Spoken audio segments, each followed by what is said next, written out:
Thank you guys for tuning in to the Bootz Sports Show. I'm your host, Bootz, today. And as a Cowboy fan, a little bit of smiles this morning at work. A lot of people are happy, obviously. And Bengal fans probably aren't as happy.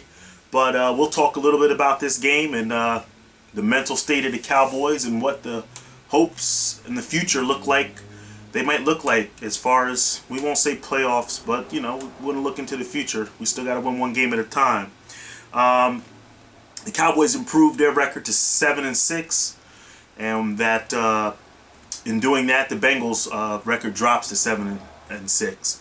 The Cowboys win 20-19 on the road, a tough road game, and I think we were all interested in seeing how this Cowboy team would respond mentally after the adversity this team was going through with Josh Brent. I'm sure everybody knows by now, killing a teammate in a car accident. Jerry Brown was killed, and there was alcohol involved. The car was on fire. Josh Brent apparently is pulling his best friend, pulling him from the car.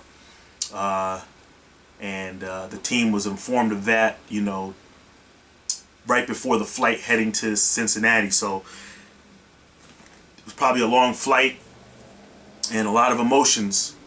And I was, I think we all were. This was going to be we wanted to see where this team's mental psyche was at. I think we got a lot of questions answered, and maybe Jason Garrett has stamped this team, and as much criticism as I've given him, and he's earned a lot of it, but maybe that's the stamp. We're looking for some Ray Lewis guy to come running out and screaming and hollering and spitting fire up in the sky before the game and all of that stuff. We might not have that kind of mentality or that kind of character, but I think the fact that these guys fight, man, they just kept fighting. And I think that's his message. And they always fight. Week in, week out, they fight. They battle back. They battle. And I've been saying this. It's been my theme with these shows, for a few weeks now. And even on other various shows that I was doing as well. They did show fight. And that's awesome. That's something that's a start for this team. Something that we haven't really seen in the past with this football team. It's been a long time since we've seen that.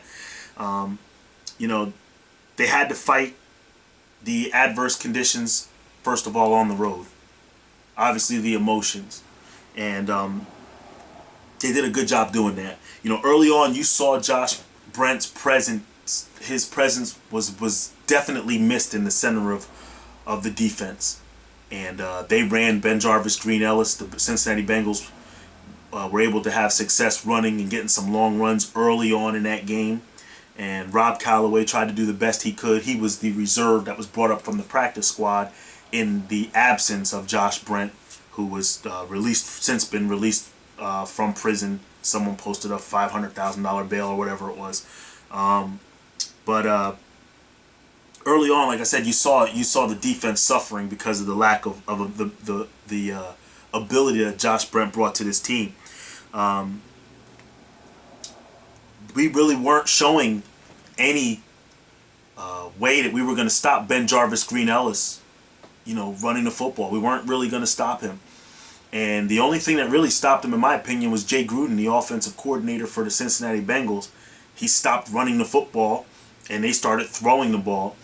And I felt like that changed the game because the Cowboys now, I don't know if the Cowboys were doing something that they saw on film. I mean, I don't see it. I don't know why they would stop running. Ben Jarvis was successful. He was clearly going to rush for over 100 yards in the game. I mean, that was no question. But once again, you can thank him for calling the dogs off and throwing the ball. And the Cowboys, they got a chance to get back in the game because we knew they couldn't stop the run. But we had some success, with the ball when the ball was in the air. And I thought Brandon Carr's interception was a key point in the game. It also proved to me that the decision to cut Newman when we made that decision, and yes, we went draft heavy in the draft. We drafted a corner in Morris Claiborne, but it was a good move, and it was so evident to see, and I'm gonna tell you why. When Terrence Newman had two opportunities to intercept the ball, Tony Romo didn't play his best game most of the game. He played his best game at the end, but Terrence Newman had, and Terrence Newman, for people who may not know, was a member of the Dallas Cowboys last year. We drafted him, and he didn't seem to fulfill what we thought we'd get from him as an elite corner. He was always a solid corner, but not an elite corner. But Terrence Newman always had good coverage ability, but when the ball came to him, he never was able to seem to get hands on the ball, most of the time. He was always knocking the ball down or deflecting it or dropping key interceptions that could have changed a lot of games that we played in. Well, Brandon Carr had an opportunity to do that, and he actually took the ball and took it back the other way. And it was the same interception or the same type of throw that Terrence Newman had to snatch the ball from here, and he couldn't make it twice. Terrence Newman could not make that play. And it just shows, that one thing. I mean, obviously Brandon Carr's played better than Terrence Newman played, but it just lets us feel a little bit better as Cowboy fans that we got a defensive back there who's going to make plays. And let me say this, Brandon Carr's been under a lot of duress too, mentally. I mean, one of his friends, Belcher, because Brandon Carr used to be a Kansas City Chief, he had to, they buried him. Belcher killed himself, killed his girlfriend, and he had to deal with that, Brandon Carr, and then coming here had to deal with Jerry Brown's death. So there's been a lot, on his plate. But I thought he played really well, and so some other guys that we were going up against that played on our team, the familiar faces for the Bengals. Pac-Man Jones was out there. We saw him, and he played pretty well. I thought he played really good, as a matter of fact. I was shocked that he played as well as he did.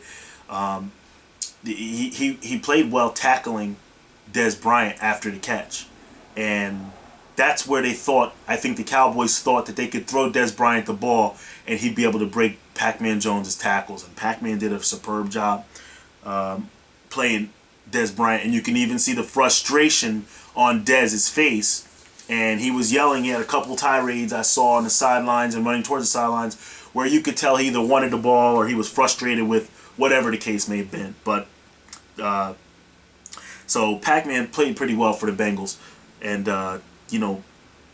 once again, talking about this fight with this team, being down 2 scores and punting the ball to the Bengals on the road, I honestly didn't think we had a chance because as you started to think about, well, this team can't win this game in this conditions. They just, the kid just died, and, they got all these questions from the media that are going on and all this, but they managed to overcome it. They managed to keep fighting back down the stretch. They continued to make critical key plays when they needed it.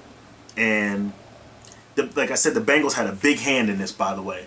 The Bengals basically gave us this game. This game should not have been within reach for us to make this comeback. But it was. The Bengals had clear drops. A.J. Green dropping wide open balls. They also had Andrew Hawkins, their other wide receiver, who ironically was on Michael Irvin's 4th and Long show and would have been a Cowboy. And I wish he was a Cowboy because he's a very good slot receiver. But Jesse Holley, which I'm shocked that they didn't bring this up during the game, but Jesse Holley actually won the 4th and Long show and became a member of the Cowboys. And the Hawkins kid, Andrew Hawkins, is obviously still playing it, and he actually scored the first touchdown of the game, some kind of end around play that they ran with him or whatever. But he's an explosive player. I like Andrew Hawkins a lot, but most of that was all for naught, because they couldn't seem to make catches down the stretch, and he had a hand in dropping balls and stalling key drives for the Cincinnati Bengals. The penalties in this game were kind of both ways, and we got a break. Definitely got a break with Dez Bryant on that call, defenseless receiver. Now, in the game, Ernie Sims hit Marvin Jones, the wide receiver for the Cincinnati Bengals, and they called it helmet to helmet, which it clearly wasn't. And it extended the drive for the Bengals. It was a shoulder pad to the helmet, but I guess that's defenseless receiver. And it was a bad call. I mean, questionable call at best. It came back around for us on a 3rd and long play, and Dez got leveled. But he hopped back up, and I love that, man. I love that he didn't stay down and wince and hold it. He got back up, and the refs threw the flag for defenseless receiver. That's, when you have those discretionary calls by the referees, it's going to happen. We benefited from that game, and that play was the key play that got us going and gave us life. Because, again, we were about to punt the ball, and we know what happened. We saw what happened every time Brian Moorman got on the field, the punter for the Dallas Cowboys. It was atrocious. I think it was the worst punting game I've ever seen from a punter, and it almost looked like he was trying to sabotage the game. I mean, I know he wasn't. He doesn't have any ties with the Bengals, but he clearly kicked every single ball short out of bounds. I just couldn't figure out what. I mean, maybe they wanted him to kick the ball away from Pac-Man because it was all directional punting. He was turning to the right or to the left and punting it on angles, but it was just 29-yard punts. I mean, some of them were just downright awful. But once again, the Cowboys were able to overcome the great field position that we gave the Cincinnati Bengals. So we had some bad, and some of our bad was blocking up front. I mean, we did it. We were okay blocking, but some of those guys were coming free. We were pulling guards. Geno Atkins and some of these guys were just coming free right through these gaps and shooting. And Mike Zimmer did a phenomenal job with the defense. That defense they got some good players over there. I mean, they got some really young, good players over there. But we dropped some balls on some key drives. Some of you guys saw Miles Austin and Dez Bryant dropping these balls that slowed down drives. It made the game a little bit harder. Took a little longer for us to get back in it. Let me ask you fans this, because I notice it here, and I just want to, what... Am I the only one that notices that if the Cowboys, and we very seldom run these plays, I call them pick plays because they are pick plays. And that's where you usually... you stack up wide receivers one in back of the other, or you run out of a formation that they're usually lined up close together. And usually what happens is, and teams do this, I mean, strategically, I'm figuring they do it against us because we play a lot of man coverage. So when you're playing man coverage, if you cross the receivers, then there's usually a time where in between that transition, somebody's getting picked or blocked off, and it allows somebody to come free. But whenever we run that play, it's called a pick play. Everybody else has run that play against us, and it's called a rub play when they run it. And I've watched the Giants, the first game of the season, the Giants ran that play and did it. I've watched Cleveland.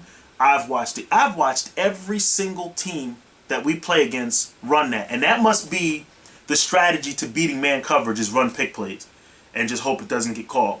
But once again, the Bengals ran one and got a guy free and a key first down, and that's I just wonder why we're always in those situations where we don't get the penalties, but as soon as we run it, they call it against us. Some bad things I've seen, and of course I got to hound on the coaching, because what Rob Ryan did, when you're a football coach and you teach your players that you have to keep your head in the game, you got to be mentally sound, especially in a mentally fragile environment with hostile fans and wreckage of the car wreck with Josh Brent involving Jerry Brown.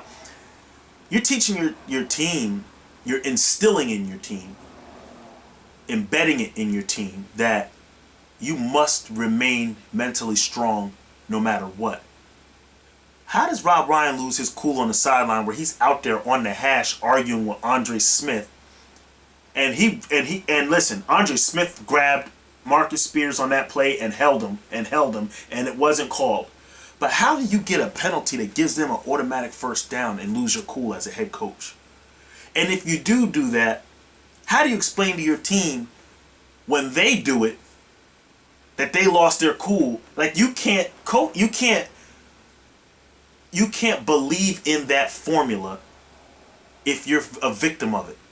So you can't coach your team and teach them something that you don't believe in, that you can't follow. I just think it's a bad, terrible job. Now, I understand you're irate, and I understand the camera's on Rob Ryan. I mean, you would think he's the head coach. The camera loves Rob Ryan. I thought they'd lay off him once he cut his hair, but they still love him. I thought once his belly went down from the gastric bypass surgery or the band surgery, whatever he had, I thought the cameras would lay off him, but no, they're still on him. Every other play, they camera, and it's a good play. I guess it's good for TV. They like to have the camera on Rob Ryan, but in that spot, you can't be on the field pointing in the face of another player. And he got a penalty, and it could have cost us. The only reason it didn't cost us and Rob Ryan got let off the hook was because on that ensuing drive, AJ Green ran a nice wide open walk-in touchdown, ran a nice route, and dropped the ball. Just dropped the ball. This would have been a touchdown, and the game probably would have been over, or we'd have been there in the end trying to call timeouts and hurry up and spike the ball at the end. But Rob Ryan got let off the hook in that game, you know. So the Bengals settled for a field goal on that drive, and during that drive, it seemed like they were deflated. Once that happened, they were deflated, which led to us coming back and winning the game. So we've been calling for Doug Free to be benched, cut, you know, and we've talked about it on this show before. His play has regressed over the last 2 years, no question.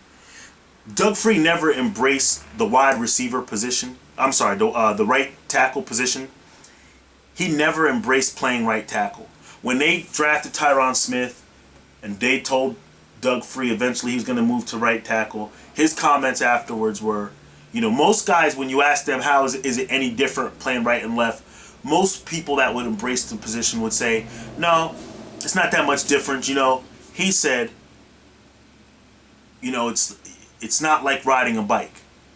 You do have to, so he showed some kind of resistance towards the move when they asked him how does he feel about playing right tackle, is it something he should pick back up again, because he said, well, it's not like riding a bike, you know, you do have to do things differently, and so he wasn't really happy about the move from left to right.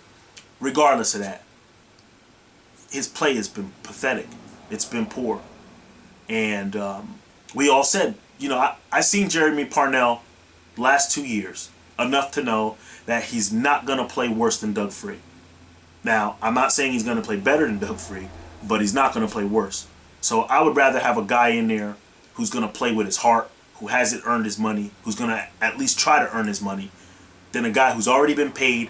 And if he lets a guy whiz by him and hit Tony Romo, and Tony Romo's getting up coughing blood, is not going to say, well, the media can kill me all they want, I got paid. Now, I don't know that that's Doug Free's mentality, but it sure looks like it when you watch him play.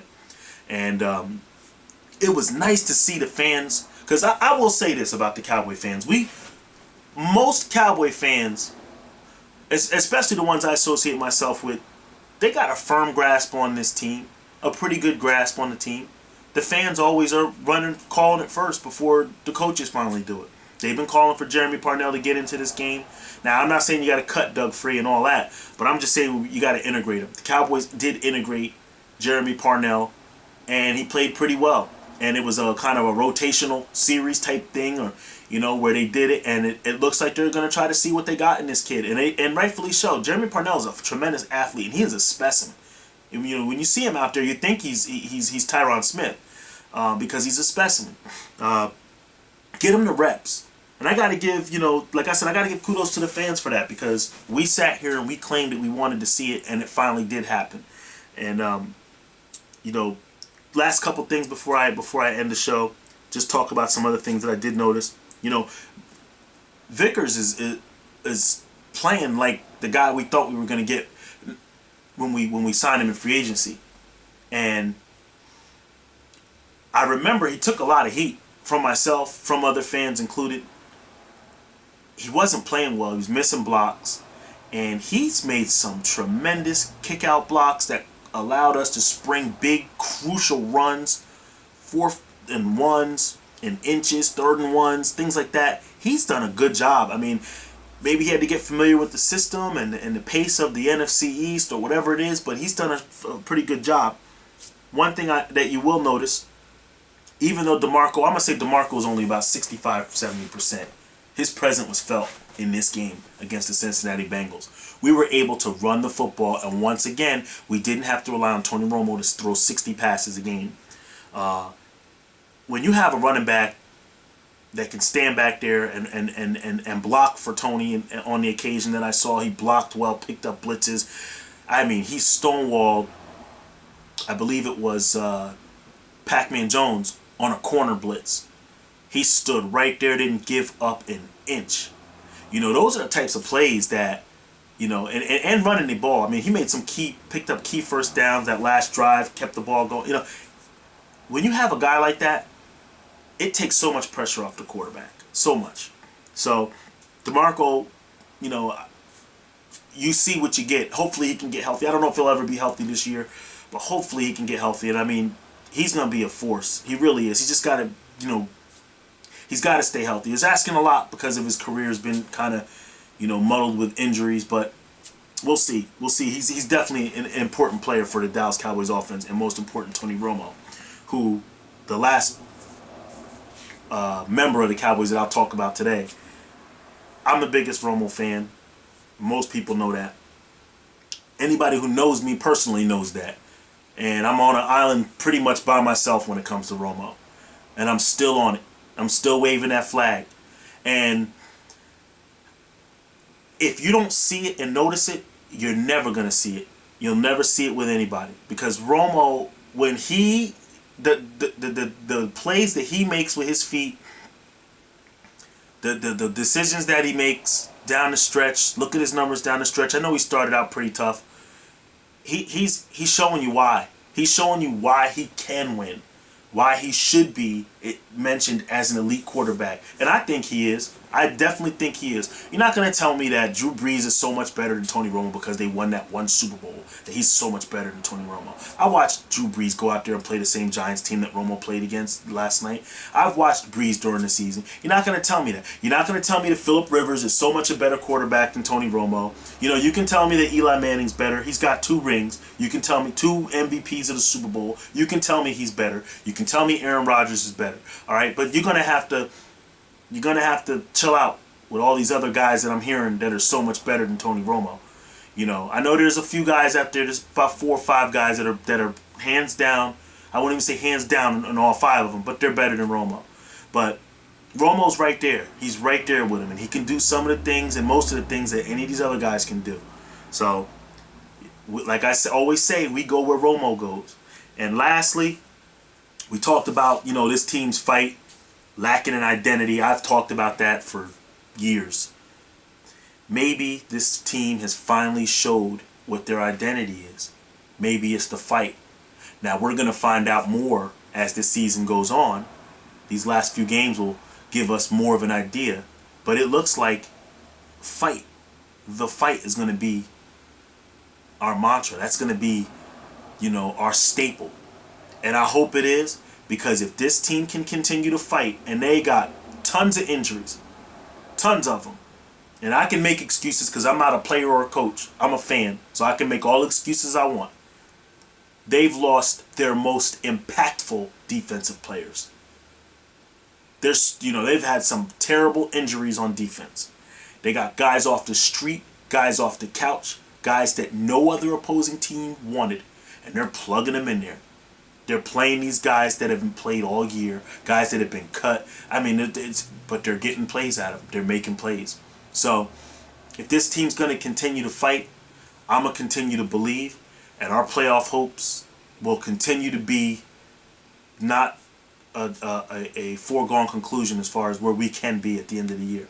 Guys, thank you for tuning in, and I appreciate all you guys for listening, and every single person, even if you just click it on and you just like, subscribe, click on for, I don't care how long you click on for. I hope you stay for the whole show. But I do appreciate you guys, because I've seen people viewing my shows, and it's something to be said for fans. I appreciate all of you. Once again, I'm out of here. I'm going to continue to celebrate this Cowboy victory over the Cincinnati Bengals, and look forward to playing the Saints this weekend. Have a good week, guys. You'll hear from me a little later.